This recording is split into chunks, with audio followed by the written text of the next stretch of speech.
Hi, my name's Colin McMahon. 9 years ago, I fulfilled a lifelong dream and opened my comic book store, Pittsburgh Comics. Since then, it's been great. I've met lots of great people, I've read lots of great books, and I want to share that with you. Welcome to Comics Now.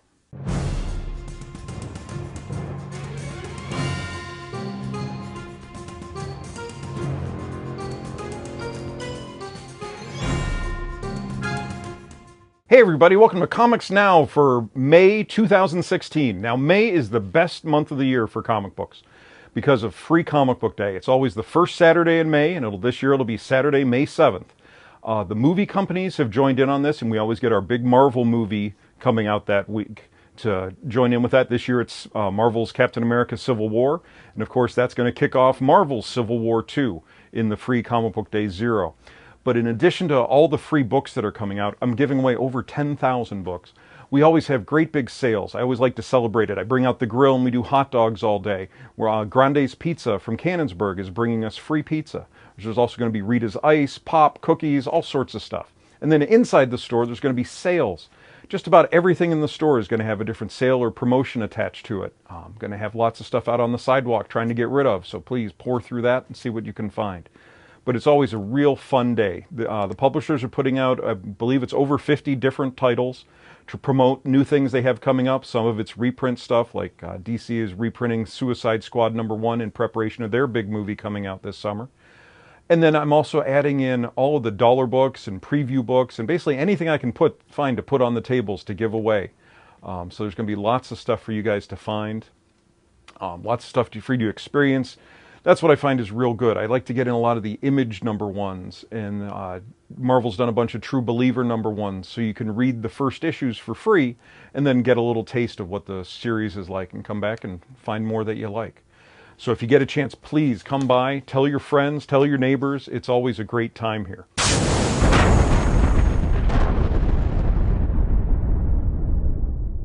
Another thing that's happening this year is DC is relaunching their whole line, renumbering all the books to 1, and that's starting in June. But what they're doing is there's a DC Universe Rebirth special. It's an 80-page giant book. It's $2.99, and that'll be coming out on May 25th. Well, to help this, we're going to be doing a midnight release. So at midnight, the evening of May 24th, we're going to have a special release of DC Rebirth #1. And a little secret, anybody that comes to the midnight release is going to get it for free. They're also allowing us to sell some other books at that time.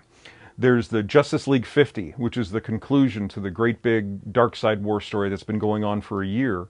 And it's also the dramatic one that reveals the true identity of the Joker. There's also going to be Superman 52, where, let the cat out of the bag, Superman's going to die. So that's going to be a big book. It's going to be an important effect, and it's one of the catalysts for Rebirth. So those books are coming out. Also, Scooby Apocalypse is coming out. Scooby and the gang trying to survive the apocalypse. So what could be more fun than that? But Marvel, jumping on the bandwagon, is also going to make all their titles coming out on that Wednesday available for purchase on Tuesday. So you can get stuff like the first issue of Captain America Steve Rogers, where Steve Rogers is back in the Captain America costume. Another book coming is Nighthawk #1, which is Marvel's version of Batman from the Squadron Supreme, which is kind of their alternate reality fake Justice League team with Hyperion and Nighthawk and Dr. Spectrum, who's a version of Green Lantern. And they have a bunch of characters like that, but they're giving their Nighthawk his own book this time. We have Future Quest #1. It's another Hanna-Barbera book. And this is teaming Johnny Quest and Space Ghost and the Herculoids, Birdman, Mightor and Frankenstein Jr. are all going to be in this kind of team book, which looks to be a lot of fun. Confusing part for me is they're doing a bunch of variant covers where each one of these characters gets their own covers, and I'm trying to figure out who's going to be the most popular. Also, in DC, a lot of their issues are wrapping up before the relaunch of the new #1s coming in June. A lot of the books are finishing up. Not all of them. This is going to kind of continue throughout the summer, but a lot of them are wrapping up their storyline, so it might be an interesting time to jump on to see what's coming. With Marvel, we have, like I said, Captain America Steve Rogers. Steve Rogers, the Captain America from the movies, is finally back in the costume. He's been out of the costume for a while. He had the super soldier serum sucked out of him by the Iron Nail, and then Falcon put on the costume and took over. So right now we're going to have both of them being Captain America, so it should be interesting. Tying in with the great Daredevil TV series on Netflix is Punisher is getting his own series again. He couldn't be any more popular than he is right now. So we have Punisher is back. Steve Dillon is coming back to it. He did the great Welcome Back Frank series with Garth Ennis a number of years ago. It's one of the best Punisher stories. So it's going to be good to have him back on the book. Thunderbolts is back. Thunderbolts is basically a villain team impersonating heroes. So we don't know exactly who they are, what's going on, but I have a feeling this one's spinning out of the Avengers Standoff series that just wrapped up. So we have a new Thunderbolts #1. Again, talked about the Nighthawk #1, and Civil War Zero is coming. You're going to get a taste of it on Free Comic Book Day. It's just a couple page sampler of it, but that's going to be out kicking off their big summer event, which is going to be Civil War 2, not the Electric Boogaloo. But so Civil War, it's the beginning of Marvel's summer event. A bunch of stuff. Image. There's a neat one calling Renato Jones the 1%, where it's basically a mysterious vigilante is vowing to take down the 1%. And it's a bit of a vigilante story. It's Carrie Andrews is doing it, so it should be fun. Seeing an everyman taking down the uppity-ups. 3 Floyd's Alpha King could be very interesting. This is Brian Azzarello and Simon Bisley. Simon Bisley really made a name for himself back on Lobo, and doing a lot of really painted style. Very dramatic art, very grisly and dark, so this should be a fun one. Boom is coming out, jumping on the Mighty Morphin Power Rangers success. They're coming out with the Pink Ranger is getting her own book. So they're hoping to get the Mighty Morphin Power Ranger fans and some more female fans onto this book. They also have one called Weavers, which is from Cy Spurrier, who's one of my favorites, who did Six Gun Gorilla, currently doing The Spire. Basically, a crime family with supernatural spiders inside them are granted them powerful and grotesque abilities. So that should be interesting and different. Valiant is starting their 4001 AD storyline. We'll have a lot more about this in a little bit. IDW is continuing on their story with the Back to the Future, and it's Back to the Future Citizen Brown. And it's going to be some stories specific to Doc Brown in the past. Brutal Nature is a collection of masks transform a young man into different beasts to protect his country from invaders. And Archangel 1, this is from writer William Gibson, and Butch Geis is drawing it. And it's about political leaders abandoning the radioactive planet that has been destroyed. So it's a little sci-fi. But yeah, apparently William Gibson, a big well-known writer. Satellite Falling. IDW, they do a lot of sci-fi stuff, and this one is the lone human has survived corrupted Earth and now is a bounty hunter on a satellite full of aliens. And they're also serializing Hunter S. Thompson's Fear and Loathing book. It came out as a graphic novel, and now they're putting it out. I believe it's colored now, and going to be done in issues. They also have a book that I think is going to be huge. It's the Disney Magic Kingdom comics. Disney stuff has really taken off with Marvel taking over, and now it's just funny that a lot of their stuff is at IDW, including Donald Duck, Mickey Mouse, Uncle Scrooge. And there was a Disney Princess book that I can never keep on the shelf, and now we're getting a Magic Kingdom book, and I'm hoping this one does just as well. Dynamite has a couple interesting ones coming. King's Quest, which is basically taking all the old characters, like public domain characters, Flash Gordon, the Phantom, Mandrake the Magician, and Prince Valiant, and putting them into a team-up book in the present.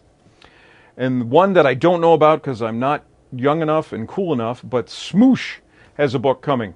It's a YouTube comedy series, or I believe it's Smosh. And so apparently this is supposed to be really big, so I don't know, but I'll have it on the stands for you to come and enjoy. In a little bit, we're going to have an interview with Andy Leigel from Valiant Comics, but right now, please join us for Comics Previews Theater.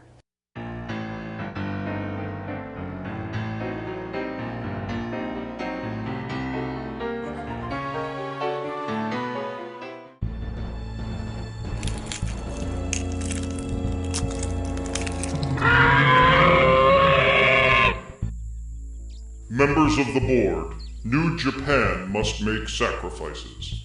By their very nature, sacrifices are difficult.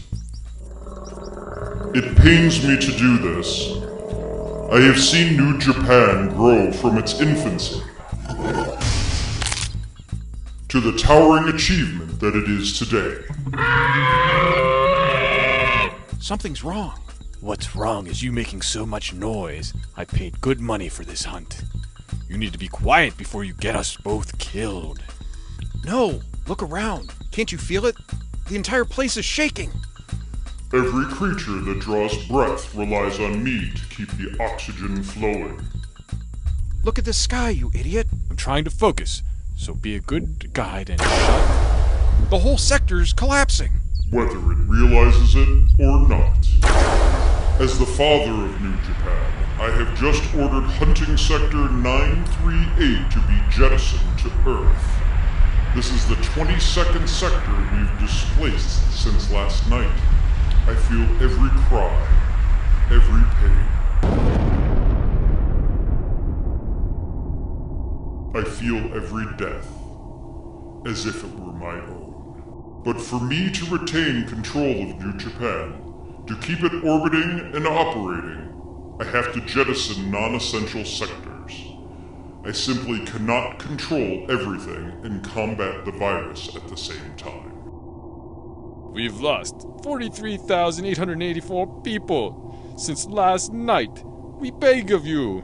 Let us find a way to stop the virus. Shut it down. There has to be a way.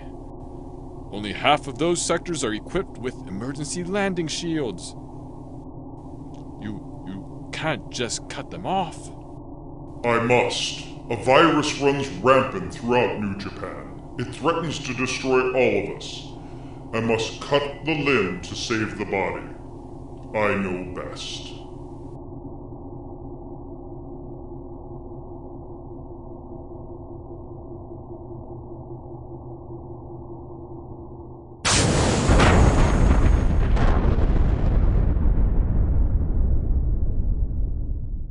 So I mentioned that we were going to be talking to Valiant, and I didn't hype it a lot because we have a special guest. This is Andy Legal. Andy is one of the great member of the great sales team at Valiant. I wanted to talk just for a sec about why I love Valiant. It's really easy to promote and want to push a book from a company that really cares. And Valiant salespeople, and the whole company does. It's always fun when you tweet something that you liked about Valiant, or just anything about Valiant, and the owner of the company will like and retweet your tweet. They do great little things. But they send stuff like Sharpies with faith on it. They sent us box cutters with promoting their books. They sent us free bags this month, Archer and Armstrong, for their new book. Little things that I can use all day, little things that help me. What they also do is they send us extra copies of books. They make big books that I have no idea how to order. They'll make them returnable, so there's no risk on me. So I love Valiant. I think they do a great job promoting their stuff, and they do a great job helping me. And there's not many companies out there that do that. So that's why I wanted to give some time. Our first interview, our first talking to, is with Andy from Valiant. So they have their big event starting this week. This Wednesday is 4001 AD. Big story involving Rai. That's where Rai takes place in the year 4001 on New Japan. So we just did a dramatic reading of the preview of that was online for issue 1. So very cool. So yeah. So what's your pitch? What role were you? I played, I don't know, whoever the guy in the robot costume is. Okay. I got to do all the blue words, and then nice. I also played the little guy with the glasses who was saying that we had to get out of there. So. All right. So 4001. There's actually 2 4001 issues out this week you can pick up as a fan. On Free Comic Book Day on Saturday, our Free Comic Book Day issue has a prequel story in there. So if you pick up number 1 on Wednesday, be sure to get the Free Comic Book Day book as well on Saturday. Right, because and that one also had a bunch of the different books as well. It had a little 4-page preview bunch of everything. Stuff in there too, not just 4001, but right. So you know. But 4001. So Rai is the only, basically the only series in our universe that doesn't take place essentially in the modern era. Rai takes place about 2,000 years in our universe's future in the year 4001, right? Right. To sum up Rai, which has hit 12 issues so far, it's by Matt Kint. He's the writer, and Clayton Crane is the artist. They've done all 12 issues together so far. But basically, the general gist of this is mankind has kind of messed up the planet Earth so bad that they built a satellite called New Japan, and it's huge, it's enormous. But this is where all of humanity, as we know it now, all civilized humanity anyway, lives on this satellite that now orbits what's essentially known as, to all its denizens, as a dead Earth, right? So fast forward to 4001, this satellite has crashed to Earth for the first time. Okay. What's going to happen? We have to read it and find out. Yeah, you got to read it and find out. But Rai, he's kind of like New Japan's protectorate. But we come to learn in 4001, and also in the Rai tie-in, starting with issue 13, we do come to learn that, what were the other Rais? There were maybe some other Rais that came before the Rai we know in the current stuff. And now, as far as other books, you have Exo Man of War is crossing over into it with its own series, and so is Bloodshot. Yes, that is correct. Okay. Yeah. So there's going to be, so basically the way the event is broken down is you can think of it two ways. You can think of it as a 4-issue miniseries and be totally fine and read the 4 issues and you're great. Or you can think of it as a 12-issue maxi series. And in a sense, what I mean by that is there are basically 12 total issues that encompass the entire summer event, starting with 4001 #1 on Wednesday. But of course, as Rai takes place in this universe, of course, Rai is going to be a major, it's going to be significant as well. Issues 13, 14, 15, and 16. Okay. And essentially, that's where we're going to be focusing on the stories of who are the Rais that came before. Rai's not the first Rai. Okay. Who are these other Rais? And that's what that storyline is going to investigate and explore. And that's Matt Kindt and Keifu writing and Keifu on art there. 4001 is Robert Venditti, and I believe it's Clayton Henry, if I'm not mistaken. But just take a look at the preview that's out there, and I mean, it's basically like crazy, awesome mecha suit Exo. Yeah. Think like a Zord or like a Pacific Rim huge kind of bot thing that bunch of people now commandeer in the year 4001. And then we're also doing 2 more one-shots. It will be Bloodshot. That's by Jeff Lemire. He's writing that one. And basically the idea is it's the year 4001. It's 2,000 years from now. Bloodshot, Ray Garrison, I mean, he's dead now. But the nanites, the microscopic little machines that are attached to each of his red blood cells, those still exist. So what's going on? And then last but not least, Shadow Man, 4001 AD, written by Jody Hauser, who's writing Faith, and co-written by Jody Hauser, who's writing Faith, and Rafer Roberts, who's writing A&A, The Adventures of Archer and Armstrong. Now, you don't have to read all of it. Of course, if you do, as you know, Colin, our universe truly does reward a read-through. Yes. So something to know about our universe, so all the fans out there, is we are basically an independent superhero universe, shared universe. We publish essentially 9 titles a month, and that is our entire universe. That's our whole line. So you can read an entire universe of characters, basically, as a consumer for just under $40 a month, and yep. I think that's pretty cool. And every single book is totally different, a different genre. Like Rai and 4001, these are the only 2 books that, like I was saying, take place in the far, far future. We play with the past. We play with history a lot. We have no Gotham cities, no metropolises, star cities, things like that. Everything takes place in the real world, which kind of makes it a morally gray. Makes us kind of like all of our characters have a moral gray to them, right? I mean, yeah.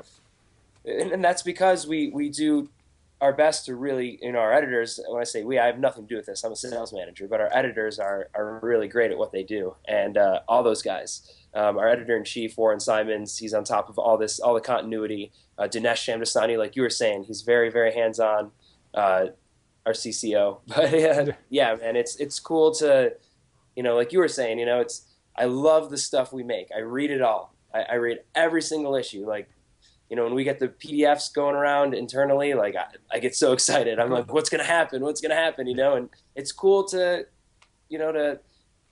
work with people like you, who back us. And, it's cool, man. Just believe in the books, and you find a store that, finds a groove with it and can make it work for them. And it's cool to see. So thanks for having me. Oh, sure. It's fun. We have one podcaster who just loves Valiant. He jumped on at the beginning. He wanted something new, something different. He was kind of bored with Marvel and DC, so he jumped on. He's always talking about it. So a bunch of the podcasters will jump on every once in a while. They'll try, one jumped on at the Valley, another one jumped on at Book of Death. One guy jumped on at A&A and really liked it. He decided to read Ivar.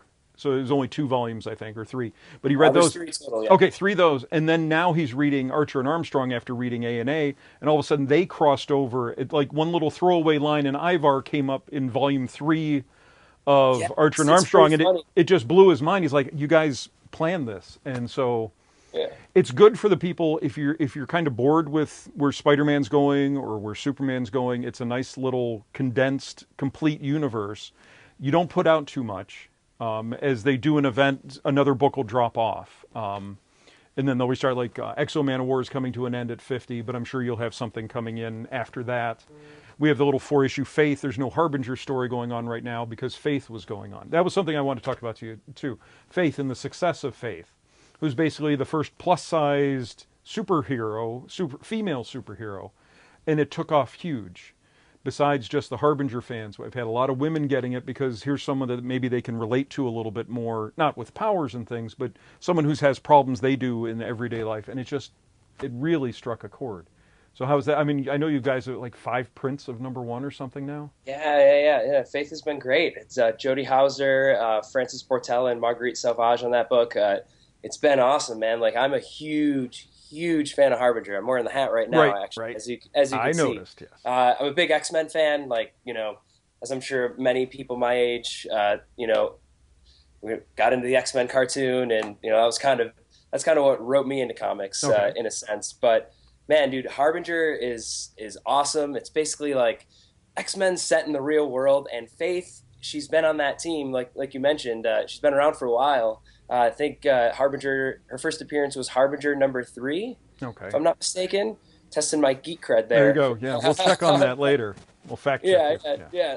But I'm pretty sure Faith's first appearance was Harbinger 3 in the current Valiant, and she did exist in the 90s Valiant back in 1992. But yeah, I mean, huge Harbinger fan. But Harbinger's pretty dark. Like, I mean, if kids had powers, right, in the real world, they may not necessarily be hanging out at a school training all day, And that one started out here in Pittsburgh, so yeah. Another reason to jump in on it. Oh yeah. That's right. Little local flavor. Yeah. But Faith she's kind of like the bright center of the team, right? I mean, the team, it's basically made up of 5 main characters. They're called the Renegades, and basically they're led by this gal named Chris.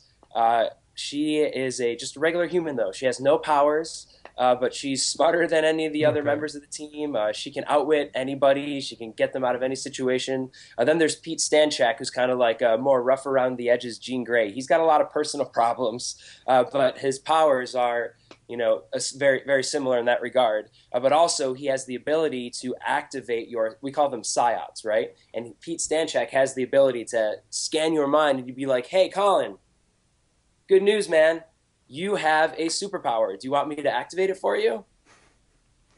Sure. What could go wrong? Of course, right? Yeah, and Pete Stanchak can activate it and you will not die, nothing bad will happen. Now, meanwhile, the villain of the book is this guy named Toyo Harada.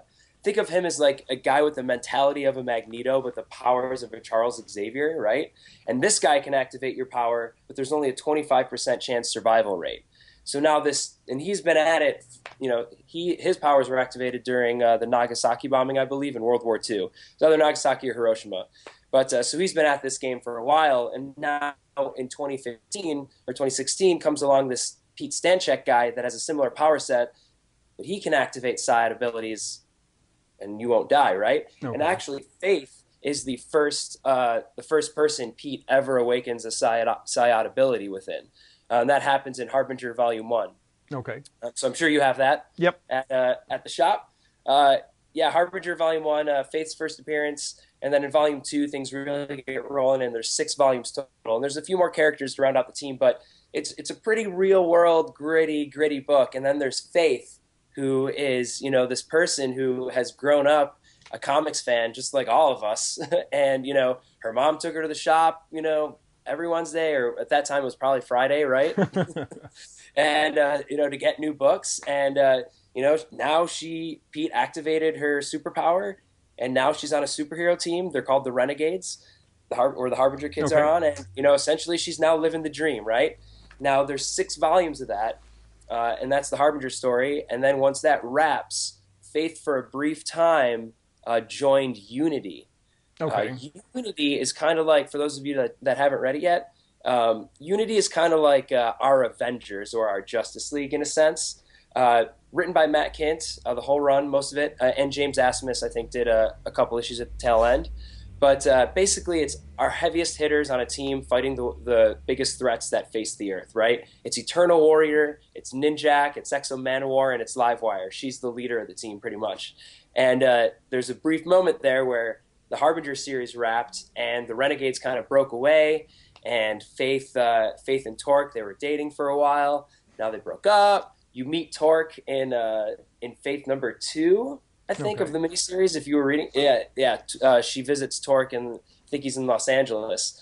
But they had a relationship throughout that whole Harbinger series. So if you want more backstory from Faith number 2, that's where you can go. But anyway, essentially, she joins Unity. She leaves the X-Men. She's on the Avengers, and it's crazy for her. And she's like, "Whoa, that was intense. I need to chill."